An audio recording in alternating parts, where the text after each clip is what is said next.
हाय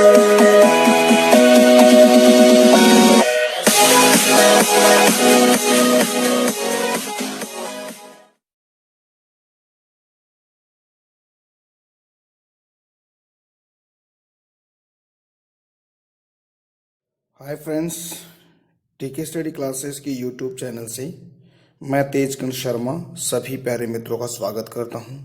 देखिए फ्रेंड्स, आज हम इंडियन जो हिस्ट्री है उसके अंदर हम गुप्त प्रशासन की हम बात कर रहे थे। तो आज हम बात करने वाले हैं गुप्त प्रशासन में जो गुप्त कालीन जो सामाजिक जीवन है उसकी हम बात करेंगे। ठीक है, तो हम स्टार्ट करते हैं टॉपिक। देखिएगा, टॉपिक में हम बात करने वाले हैं जो सामाजिक जीवन है उसकी हम बात करते हैं, यानी कि जो गुप्तकालीन जो समाज है उसका जो सामाजिक जीवन है वो कैसा है उसकी हम चर्चा करते हैं। ठीक है, देखिएगा, सबसे पहले देखें तो गुप्तकालीन जो समाज है परंपरागत रूप से 4 वर्णों में विभक्त था, जो आपको भी पता है, क्षत्रिय, ब्राह्मण, शूद्र और वैश्य। अगर हम इसका क्रम देखें तो ब्राह्मण, क्षत्रिय, वैश्य और शूद्र आता है। ठीक है, तो कितने वर्गों में विभाजित था? कितने वर्णों में? 4 वर्णों में। ठीक है, तो सबसे पहले देखें तो देखिए फ्रेंड्स, जो ब्राह्मणों की जो श्रेष्ठता पुष्ट करने का जो प्रयास हुआ है वो कैसे हुआ है उसकी हम चर्चा करते हैं। देखिएगा, तो ब्राह्मणों की श्रेष्ठता को पुष्ट करने का प्रयास हुआ है। ठीक है, तो कौटिल्य के अर्थशास्त्र में, यानी कि जो कौटिल्य है उन्होंने जो किताब लिखी है अर्थशास्त्र, उस अर्थशास्त्र के अंदर अर्थशास्त्र के सम्मान वराहमिहिर की व्रत संहिता में अलग अलग वर्णों के लिए अलग अलग बस्तियों का उल्लेख किया है। ठीक है, तो कहने का मतलब ये हुआ कि कौटिल्य के अर्थशास्त्र के समान ही जो वराहमिहिर है, ठीक है, और वराहमिहिर ने एक किताब लिखी थी व्रत संहिता। इस व्रत संहिता में अलग अलग वर्णों के लिए अलग अलग जो बस्तियां हैं उनका उल्लेख किया है। ठीक है, कैसे किया है उसकी हम चर्चा करते हैं आगे। देखिएगा, अपराध संबंधी साक्ष्य, अगर हम अपराध संबंधी साक्ष्य की पहचान करेंगे या उसकी पुष्टि करेंगे तो किस आधार पर करेंगे उसको हम देख लेते हैं। ठीक है, देखिएगा, अपराध संबंधी साक्ष्य उपलब्ध न होने पर ब्राह्मणों का जो निर्णय है तुला से होता था। ठीक है, क्षत्रियों का अग्नि से और वैश्यों का जल से तथा शूद्र का विष से उसका उल्लेख किया गया है। तो बहुत ही इंपॉर्टेंट है, इसको ध्यान में रखिएगा कि जो अपराध संबंधी साक्ष्यों का अपराध संबंधी जो साक्ष्य उपलब्ध नहीं होते थे तो अपराध को साबित करने के लिए ब्राह्मणों का जो निर्णय होता था वो तुला से होता था, क्षत्रियों का अग्नि से होता था और वैश्यों का जल से तथा शूद्र का विष के रूप में उनका उल्लेख हुआ है। ठीक है, इस आधार पर अपराधी की अपराध करने की जो प्रवृत्ति है उसको जांच की जाती थी इसके आधार पर। ठीक है, तो इसको याद रखिएगा। ओके, शूद्रों की आर्थिक दशा में गुप्त काल में बिल्कुल सुधार हुआ है। ठीक है, जो शूद्र थे जिनकी स्थिति बहुत ही दयनीय थी, तो धीरे धीरे गुप्त काल में आते आते उनकी जो आर्थिक दशा है, यानी कि उनका जो इकोनॉमिक सिस्टम है, बिल्कुल उस इकोनॉमिक सिस्टम के अंदर सुधार हुआ है। ठीक है, अब देखिए, इसमें चांडालों की जो स्थिति है उसकी हम चर्चा कर लेते हैं। देखिएगा, चांडालों की स्थिति अत्यंत दयनीय थी, गुप्त काल में बहुत ही दयनीय थी। यानी कि जो फाहियान थे वो फाहियान क्या कहते हैं जो चांडालों की स्थिति के बारे में, वो कहते हैं कि फाहियान के अनुसार जब वे नगर में प्रवेश करते थे, कौन? चांडाल जब नगर में प्रवेश करते थे तो वो लकड़ी के डंडों को बजाते हुए क्या करते, नगर में प्रवेश करते थे, ताकि जो उच्च वर्ण के लोगों पर उनकी परछाई ना पड़ सके। ठीक है, और उच्च वर्ण के लोग उसके सामने से दूर हो जाए, इसीलिए यानी कि जो चांडालों की स्थिति बहुत ही दयनीय बताते हैं फाहियान, क्योंकि फाहियान है वो चंद्रगुप्त द्वितीय विक्रमादित्य के समय में हमारे भारत के अंदर आए थे और उन्हें क्यों की नामक एक पुस्तक लिखी थी और उसमें अपने भारत की यात्रा वृत्तांत का वर्णन भी उसने किया है। ठीक है, और जो चांडाल थे उन चांडालों का जो कार्य था, मुख्य प्रमुख कार्य क्या क्या थे कि वो शमशान घाटों में रहते थे, यानी कि शमशान घाट में रहकर शमशान घाटों की रखवाली करते थे और मछली पकड़ते थे और गली है यानी कि गली मोहल्लों को की सफाई वगैरह करते थे, और जो फांसी पर जब लटकाया जाता था और वो लटकाने का काम भी चांडाल करते थे। तो ये इनके क्या थे, प्रमुख कार्य थे चांडालों के, इसीलिए इनकी स्थिति बहुत ही दयनीय थी। ठीक है, गुप्त काल में जो कायस्थ के पर्याप्त उल्लेख मिले, यानी कि जो कायस्थ था उस कायस्थ का उल्लेख मिला है। और इन कायस्थों को क्या क्या नाम दिया गया उनको देखिएगा। कायस्थ कौन होते? एक तो लेखक या अल्हाकार के रूप में होते थे। लेखकार गणना आय आदि के अधिकारी थे, यानी कि उनका जो प्रथम जो उल्लेख है कायस्थों का, एक स्मृति यज्ञवल्लभ की स्मृति के अंदर कायस्थों का उल्लेख किया गया है। तो कायस्थ कौन होते थे? यानी कि लेखक हुआ करते। लेखक या उनको अहलकार कहा गया है, या उनको लेखाकार गणना आय व्यय आदि के अधिकारी होते थे। और उनका जो प्रथम जो उल्लेख है वो कहाँ पे मिलता है? यज्ञवल्क्य की स्मृति के अंदर, इसके अंदर उनका उल्लेख मिलता है। तो ये कायस्थ थे, ठीक है। तो मैंने आपको बताया था कि पुरातात्विक और साहित्यिक स्रोतों के अंदर जब गुप्त काल के बारे में जो शुरुआती जो वीडियोज हैं उसमें आप जाइएगा और वहां पर इसको पढ़िएगा कायस्थ कौन थे, यानी कि एक निम्न जाति के रूप में उनको बताया गया है, ठीक है। ठीक है, तो ये तो बात होगी सामाजिक जीवन की। देखिए फ्रेंड्स, इसके अंदर हम बात करते हैं दास प्रथा की, हम बात करते हैं। देखिएगा दास क्या होता है, यानी कि गुलाम होता है। तो दासों की बात अगर हम करें तो देखिएगा गुप्त काल में दास का प्रचलन था, ठीक है ना। गुप्त काल में जो दास होते थे, और एक स्मृति है नारद स्मृति। इस नारद स्मृति में बताया गया है कि भारत में 15 प्रकार के दास होते थे, ठीक है। और गुप्त काल में दास प्रथा कमजोर हुई, यानी कि गुप्त काल से पहले दास प्रथा बहुत ही कठोर प्रवृत्ति की दास प्रथा होती थी। लेकिन धीरे धीरे ये गुप्त काल में दास प्रथा को कम कर दिया गया। दास होते क्या हैं? ऐसे उनको गुलाम कहा गया है, ठीक है। तो आपको पता है कि दासों का आयात निर्यात भी किया जाता था, ठीक है। जो दूसरे देशों में भेजा जाता था, वहाँ पर उनको एक अनुबंध के तौर पर उनको भेजा जाता था और वहाँ पर काम करवा, जैसे चाय के बागान होते थे ना, उनमें उनको काम करवाया जाता था। जैसे अफ्रीका में, दक्षिण अमेरिका में उनको भेजा जाता था, ठीक है। तो ये तो दास प्रथा हो गई। अब हम बात करते हैं स्त्रियों की स्थिति के बारे में, यानी कि जो दशा है स्त्रियों की, उन स्त्रियों की दशा के बारे में बात करते हैं। देखिएगा इसमें क्या क्या बातें बताई गई स्त्रियों की स्थिति के बारे में। देखिएगा गुप्त काल की हम बात करें सॉरी, इस समय साहित्य में नारी के आदर्श रूप को प्रस्तुत किया है, यानी कि जो साहित्य है, साहित्य के अंदर जो नारी है उसको एक आदर्श रूप में देखा गया है, यानी कि गौरी भवानी के रूप में उनको देखा गया स्त्रियों को, ठीक है। लेकिन व्यवहार में जो स्त्रियों की जो दशा थी वो बहुत ही दयनीय थी, अच्छी नहीं थी। फायान कहते हैं कि जो गुप्त काल में प्रथा का अभाव था, यानी कि गुप्त काल के अंदर जो प्रथा प्रथा है वो कम थी। लेकिन आगे अगर हम बात करें तो कात्यायन ने पूर्व स्मृतिकारों का, यानी कि पूर्व स्मृतिकारों की तुलना में स्त्रियों के संपादिक और उत्तराधिकारी संबंधी अधिकारों को महत्व दिया है। अन्य साक्ष्यों में सती प्रथा, बाल विवाह का उल्लेख भी मिलता है, ठीक है।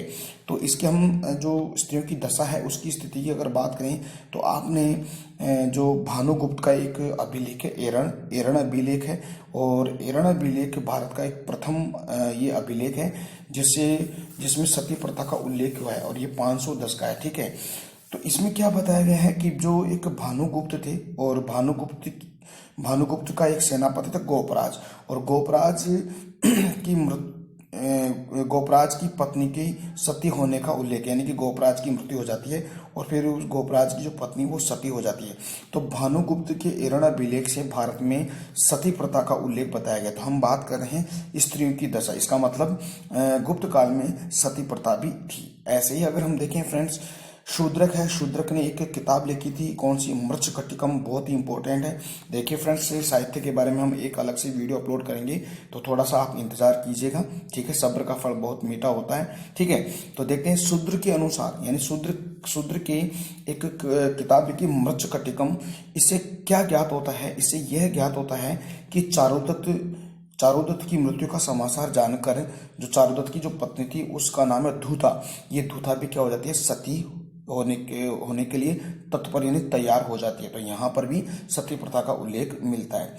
ऐसे अगर देखें, बाणभट्ट ने एक किताब लिखी थी हर्षचरित।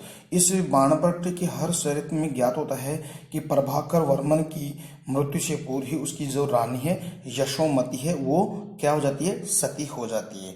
इसमें और बात बताएं तो देखिए, अभिज्ञान शाकुंतलम से ज्ञात होता है कि जब शकुंतला राजा दुष्यंत के दरबार में गई तो उसने अपने मुख को अवगुंठन यानी अवगुंठन से ढक लेने की प्रथा प्रथा यानी कि अपने जो उसको पर्दा लगा लेती है अपने चेहरे पर।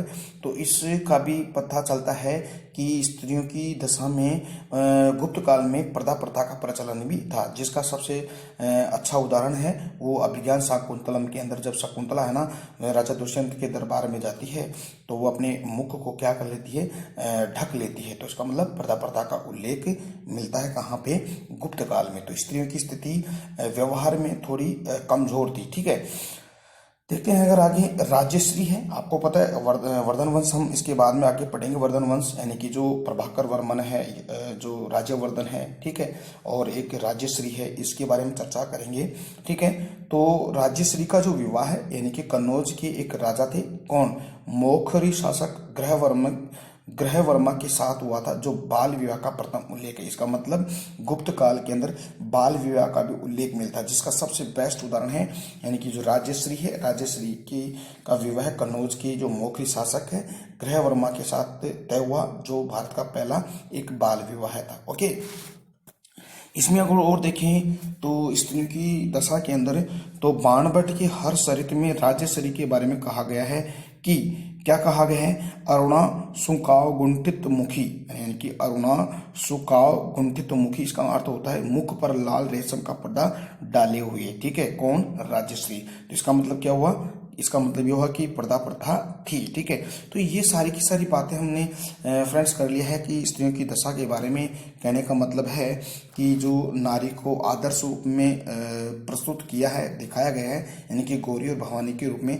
लेकिन अगर व्यवहार की अगर बात करें तो व्यवहार की दशा में, व्यवहार की स्थिति में स्त्रियों की दशा बहुत दयनीय थी, जिसका उदाहरण आपको पता है, पर्दा प्रथा थी, बाल विवाह थी, सती प्रथा थी, ठीक है।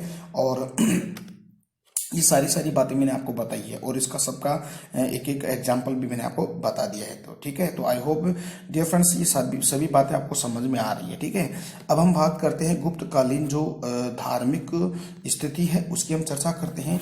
देखिएगा, धार्मिक स्थिति की हम चर्चा करें तो गुप्त काल को ब्राह्मण धर्म यानी कि गुप्त काल को ब्राह्मण धर्म यानी कि हिंदू धर्म का पुनरुत्थान काल माना जाता है। यानी कि गुप्त काल में जो ब्राह्मण धर्म का दोबारा से उत्थान हो जाता है और उसमें क्या होता है कि मंदिरों में पूजा मूर्ति पूजा का प्रारंभ होता है और गुप्त काल में ही क्या होता है, गुप्त काल में मंदिरों का निर्माण होता है, मूर्ति पूजा का प्रारंभ होना और हिंदू धर्म का पुनरुत्थान होता है। ऐसे ही अगर देखें इसके अंदर गुप्त काल में हिंदू धर्म के दो संप्रदाय होते हैं, तो मैंने आपको बताया वैष्णव धर्म या हम वैष्णव संप्रदाय और एक शैव संप्रदाय का पुनरुत्थान होता है, ठीक है, यानी कि उनका विकास होता है। तो उसी में सबसे पहले हम देखें कि वैष्णव धर्म की हम चर्चा करें तो फ्रेंड्स देखिएगा, वैष्णव धर्म में क्या क्या बातें हैं उसको हम देख लेते हैं।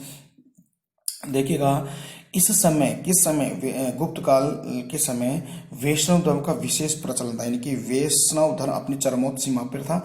गुप्त शासकों ने परम भागवत की उपाधि धारण की, मैंने आपको बताया था परम भागवत की उपाधि, ठीक है, परम भट्टारण्य की उपाधि, ठीक है। तो ये उपाधि धारण किसने की थी, चंद्रगुप्त द्वितीय विक्रमादित्य ने की थी, क्योंकि उसने रुद्र सिंह थर्ड यानी कि एक शक शासक है उसको उसने पराजित किया। तो सकारी की उपाधि, ठीक है, विक्रमादित्य की उपाधि और परम भागवत परम भट्टारण्य की उपाधि उसने धारण की थी, ठीक है। तो वैष्णव धर्म से हमें ये पता चलता है कि उस समय परम भागवत की उपाधि धारण की गुप्त शासक, ठीक है। इनके सिक्कों पर वैष्णव धर्म के प्रतीक चिन्ह, यानी कि जो गुप्तकालीन जो सिक्के थे उन सिक्कों पर वैष्णव धर्म की जो प्रतीक चिन्ह, यानी कि जैसे शंख है, चक्र है, गदा है और पद्म और गर्व आदि का अंकन बताया गया है। यानी कि इनका कहने का मतलब वैष्णव धर्म के प्रति रुझान प्रचारित था, यानी कि उस समय वैष्णव धर्म के प्रति ज्यादा रुझान था, ठीक है। स्कंदगुप्त का जूनागढ़ अभिलेख और भानुगुप्त का इरण अभिलेख का प्रारंभ विष्णु स्मृति में हुआ है, ठीक है। तो स्कंदगुप्त का जो जूनागढ़ अभिलेख है जो कहाँ पे है, अपने गुजरात में है, और वहाँ और भानुगुप्त का जो इरण अभिलेख है उसका जो उल्लेख है प्रारंभ वो कहाँ हुआ है, विष्णु स्मृति के अंदर हुआ है, ठीक है। और मथुरा से विष्णु की मूर्ति भी हमें प्राप्त हुई है। तो ऐसे हम कह सकते हैं कि गुप्त काल में वैष्णव धर्म अपने चरम सीमा पे था, ठीक है। तो इसका उल्लेख हमने मिलता है। अब हम देखते हैं शैव धर्म की हम चर्चा करें तो कालिदास के कुमार संभव, देखिएगा कालिदास ने अनेक रचनाएं लिखी। कुमार संभव, रघुवंश है, ऋतुसंहार है, कुमार संभव है, ठीक है, और अभिज्ञान शाकुंतलम है, मालविका अग्निमित्रम है, ये सभी 7 रचनाएं, ठीक है, कुछ नाटक है, कुछ ग्रंथ है, ठीक है। तो इसमें सबसे जो एक ग्रंथ है कुमार संभव, ठीक है। कालिदास के कुमार संभव से शैव धर्म या और उसकी विभिन्न संप्रदायों की जानकारी मिलती है। किससे? कुमार संभव से। एक रघुवंश का प्रारंभ ही यानी कि रघुवंश है, रघुवंश का जो प्रारंभ होता है पार्वती परमेश्वर की आराधना से किया गया है, ठीक है। तो शैव धर्म का प्रचलन भी था, ठीक है। देखिएगा चंद्रगुप्त द्वितीय ने जो का एक संधि विग्रहिक यानी कि संधि विग्रहिक था, उसका नाम था साबवीर सेन। ये साबवीर सेन शैव धर्म का समर्पित अनुयायी था, जिसने भगवान विष्णु के प्रति अपनी भक्ति के कारण उदयगिरि के गुहालय की उसने रचना की थी। तो ठीक है, अब देखते हैं इसमें यानी कि शैव धर्म के प्रचलन को पुष्टि करने के 2 साक्ष्य में मिलते हैं, यानी कि जो मंदिर है, एक तो भूमरा का शिव मंदिर और एक नचना कुटारा का पार्वती मंदिर, ठीक है। तो इसके से हमें साक्ष्य मिलते हैं शैव धर्म के बारे में, ठीक है। आगे अगर बात करें तो फ्रेंड्स देखिएगा, आगे पौराणिक धर्म और परंपरा की हम चर्चा करें तो देखिए इसमें क्या है।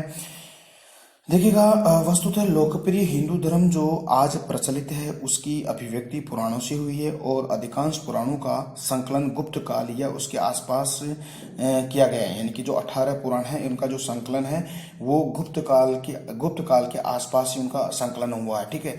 अतः पौराणिक धर्म और परंपरा का प्रचलन भी गुप्त काल से ही माना जाता है। इसमें हम कुछ धर्म की हम बात करें यानी कि परंपरा की बात करें तो सूर्य पूजा की हम चर्चा कर लेते हैं। देखिएगा सूर्य पूजा की अगर हम चर्चा करें तो फ्रेंड्स देखिएगा कि धार्मिक विश्वास के रूप में सूर्य पूजा का प्रचलन था, यानी कि धार्मिक विश्वास के रूप में सूर्य की पूजा की जाती थी। और 1529 मालव संवत यूँ कह सकते हैं विक्रम संवत के मंदसौर अभिलेख में सूर्य मंदिर के निर्माण का उल्लेख मिलता है। तो ठीक है, यानी 529 के विक्रम संवत में जो मंदसौर अभिलेख से हमें जानकारी मिलती है कि सूर्य का मंदिर का निर्माण हुआ है। स्कंदगुप्त के समय में इंदौर ताम्रपत्र का प्रारंभ सूर्य की स्तुति से हुआ है, यानी कि जो स्कंदगुप्त का एक इंदौर के अंदर एक ताम्रपत्र मिला है, उसका जो शुरुआती जो लाइनें हैं वो सूर्य की पूजा से ही प्रारंभ होती है, ठीक है। पुराणों में जिन 5 प्रमुख देवता का उल्लेख हुआ है उनमें सूर्य की भी गणना की गई, यानी कि जो पुराण है उनमें जो 5 प्रमुख देवता है उनका अगर उल्लेख करें तो उसमें जो सूर्य की गणना भी की गई है, ठीक है। अब हम देखते हैं फ्रेंड बौद्ध धर्म की अगर चर्चा करें तो बौद्ध धर्म के बारे में हमने बात कर ली है, और हम गुप्त काल में बौद्ध धर्म का क्या इनकी स्थिति थी, बौद्ध धर्म की उसकी स्थिति के बारे में देख लेते हैं। देखिए फायन क्या कहते हैं, यानी कि फायन के अनुसार इस समय बौद्ध धर्म का स्वाभाविक प्रचलन था, अर्थात उसे राज्याश्रय प्राप्त नहीं था। कहने का मतलब है कि बौद्ध धर्म का स्वाभाविक प्रचलन था लेकिन राज्य के अंदर उसको आश्रय प्राप्त नहीं था, ठीक है। पहली बात है अफगानिस्तान, कश्मीर, पंजाब इस समय बौद्ध धर्म के प्रमुख केंद्र थे। किस समय? गुप्त काल में, यानी कि अफगानिस्तान है, कश्मीर है, पंजाब है, यहाँ पर बौद्ध धर्म के प्रमुख केंद्र थे।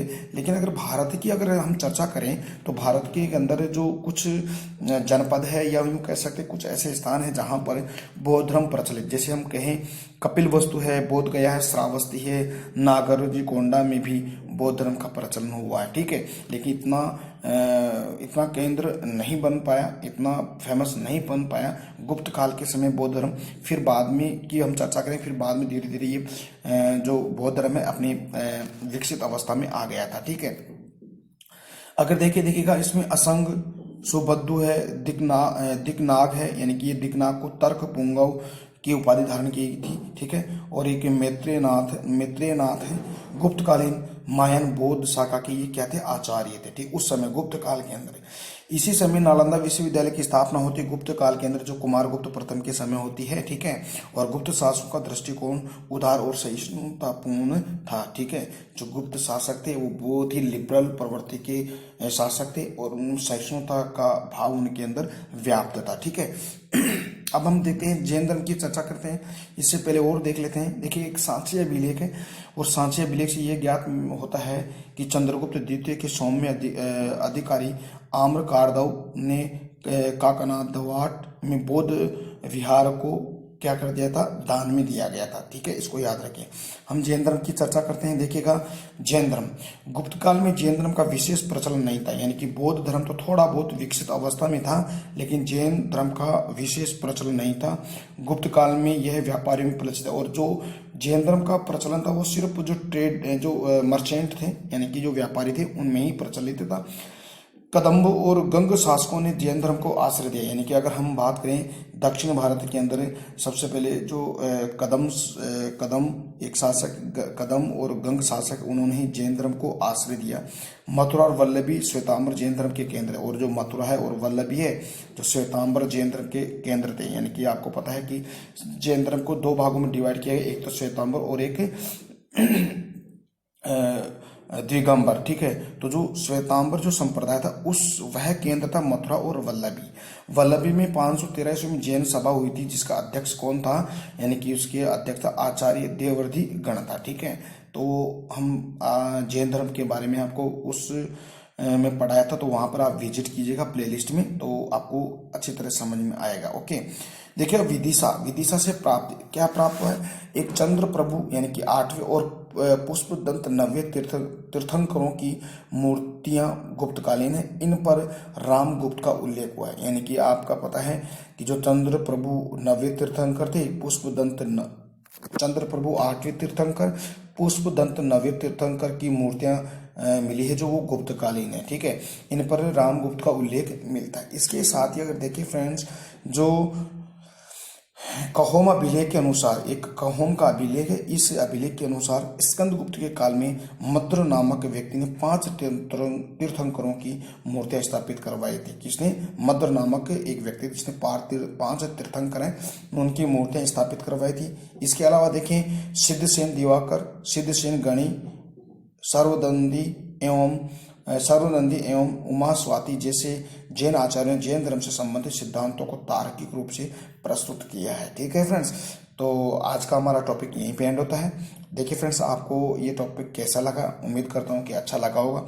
अगर फ्रेंड्स अच्छा लगा है तो प्लीज़ अपना जो टीके स्टडी क्लासेस चैनल है उसके लिंक को शेयर कीजिएगा, सब्सक्राइब भी कीजिएगा और लाइक भी कीजिए। और सब्सक्राइब करने के पश्चात जो बेल आइकन आता है उस बेल आइकन को प्रेस कीजिएगा, ताकि जो भी यहाँ से मैं नया वीडियो अपलोड करूँ उसका नोटिफिकेशन आपके पास तुरंत आ जाए। ठीक है, तो फिर हम कल मिलते हैं एक नए टॉपिक से। गुप्त काल के अंदर हम बात करेंगे सामंतवाद का उदय। ठीक है, तब तक के लिए मेरे को इजाजत दीजिएगा। नमस्कार, जय हिंद, जय भारत, बाय बाय।